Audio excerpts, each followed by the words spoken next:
네, 저는 얼마 전에 있었던 대통령께 대한 업무보고 내용을 언론을 통해 접하면서 국회의원 입장에서 좀 우려스럽고 또 부탁하고 싶은 점을 말씀드리고자 합니다. 첫 번째는 환경 규제 완화에 관한 것인데요. 대통령께서 언론을 보니까 대통령께서 이렇게 말씀하셨다고 하더라고요. 내년 업무보고 때는 환경 규제가 확 달라졌다는 이야기가 기업과 국민사에서 나오게 해달라. 그랬더니 장관님께서 국민과 환경 안전을 위한 규제는 철저히 지키되 국민이 지키기 어려운 규제는 수요자의 눈높이에서 원점부터 재검토하겠다. 이렇게 말씀하셨다는데 맞습니까? 예, 맞습니다. 대통령께서 경제 활성화를 위해서 이런 규제 완화를 말씀하시는 그 맥락에서 환경 규제에 대해서 언급하신 것도 이해가 되고, 장관님께서 이렇게 대답하신 것도 보면 타당해 보이는데, 제 우려는 장관님께서는 똑똑한 환경 규제 합리화 이런 식의 표현을 쓰셨지만 자칫 환경 규제가 크게 후퇴할까봐 우려되면서 몇 가지 말씀드리고자 합니다. 먼저 규제에 대한 이렇게 국민이 지키기 어려운 규제, 이거는 부담이라는 하나의 척도일 뿐입니다. 규제에 대한 기본 철학과 청사진이 환경부에 있어야 될 것 같습니다. 그리고 그 철학에 입각해서 현재 규제에 대한 분석이 있어야 돼요. 전반적인 규제에 대한. 제 생각에는 부담뿐만 아니라 효과성, 시급성, 그 다음에 외부 경제성, 외부 불경제, 뭐 이런 몇 가지 척도를 가지고 이것은 굉장히 이쪽은 효과는 강하나 시급성은 별로 없다랄지, 효과는 약하나 시급성이 굉장히 중요해. 이런 등등의 분석이 필요하고, 그거에 따라 로드맵이 나오는, 이런 모든 것을 포괄하는 환경규제 백서가 나와야 된다고 생각합니다.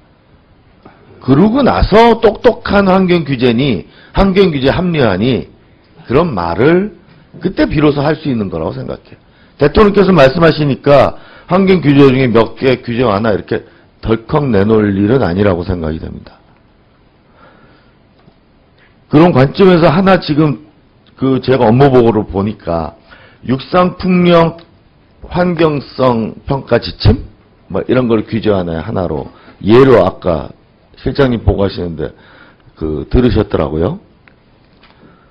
근데 제가 듣기로는 풍력발전소가 뭔가 경제성이 있으려면 초속 6m 이상의 바람이 있어야 되고, 그게 가능한 건 우리나라에서 백두대간 능선밖에 없다. 심지어 이런 주장이 있습니다.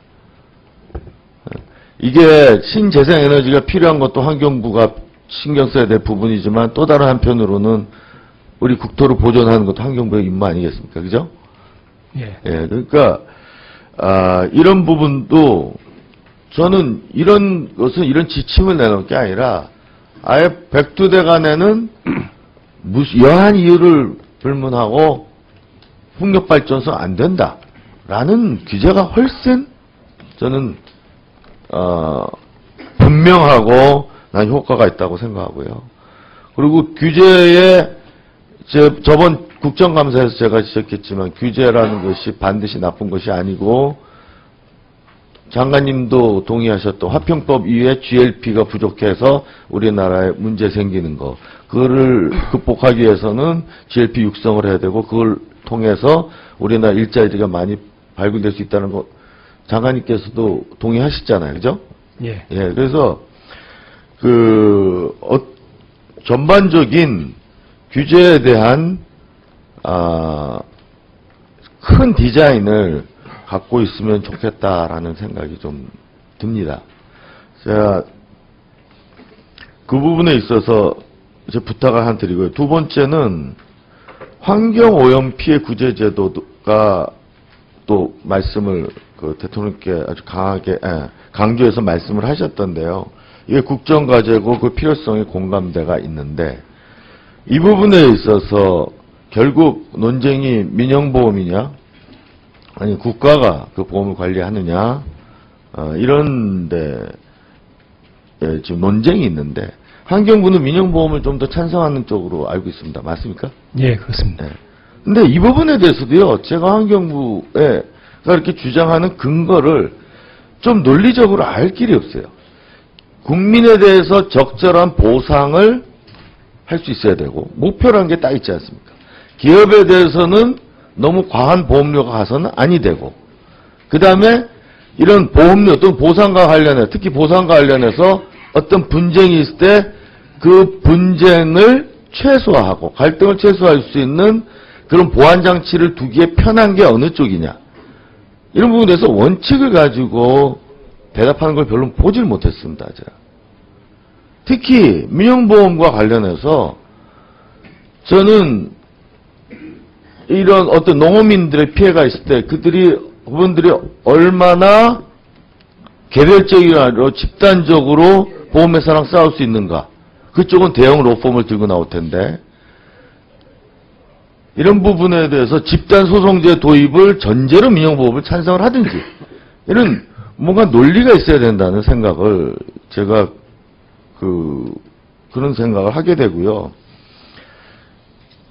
제가 환경부에 대해서 우리 의원님들이 환경부가 힘이 없는 것 같아서 국토부에 치이고 산자부에 치이고 기재부에 치여서 우리 환경부를 어떻게 해서든지 도와줘야겠다라는 생각을 속으로 많이 하면서도 저는 굉장히 아쉬운 게 환경부가 머리를 안 쓰는 것 같아요. 그리고 가능하면 국영보험을 피하는 것도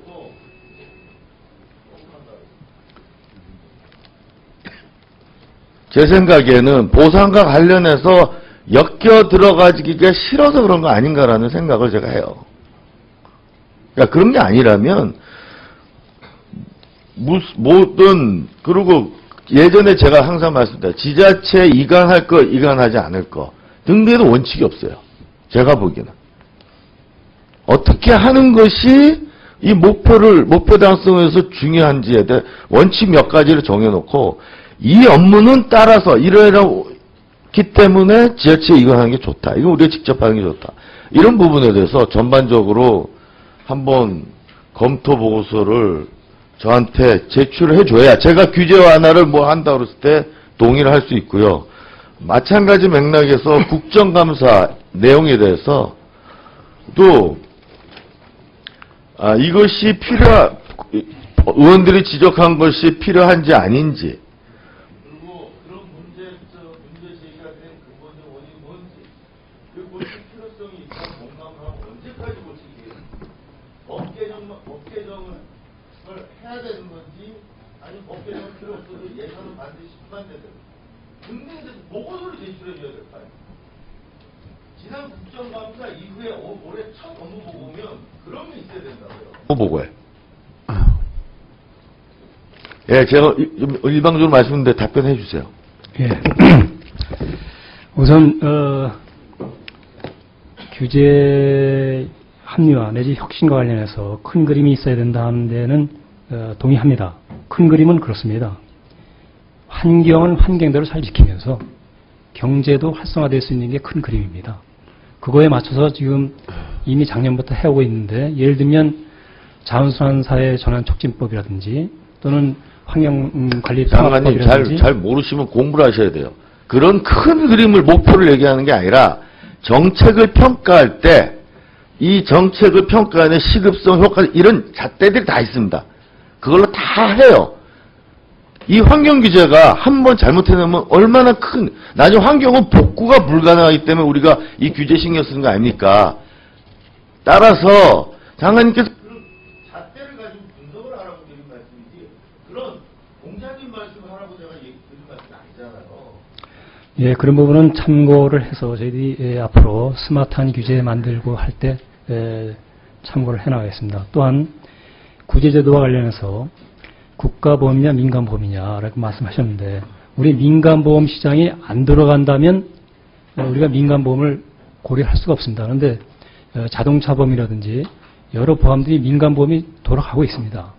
또 이 건의 경우에 있어서도 환경오염을 유발한 자와 피해를 본 자는 순수한 민간입니다. 그렇기 때문에 민간끼리 해결할 수 있도록 하되 피해자는 아까 말씀하신 대로 약자의 위치에 있기 때문에 현재 도입하고자 하는 제도에는 그 입증 책임을 경감하는 내용이 들어가 있습니다. 다시 말하면 가해자한테 자기가 책임 없다는 것을 소명하든지 또는 피해자가 요구하는 자료를 제출하게 하는 이런 제도들이 들어가 있습니다. 그래서 이러한 제도들이 되면 현재보다는 훨씬 피해자가 보호받을 수 있는 여건이 마련됩니다. 그런데 그것을 처음 도입하면서 완벽하게 피해자 중심으로만 가면 이 부분은 사회적 합의를 이끌어내기 어렵습니다. 그래서 저희들은 민간보험 시장이 현재 안 들어간다면, 작동이 안 된다면 고려를 할 수가 없지만 작동이 되고 있고 국가보험을 했을 때는 오히려 피해가 더 있을 수도 있습니다. 예를 들면 보험료 일부 내면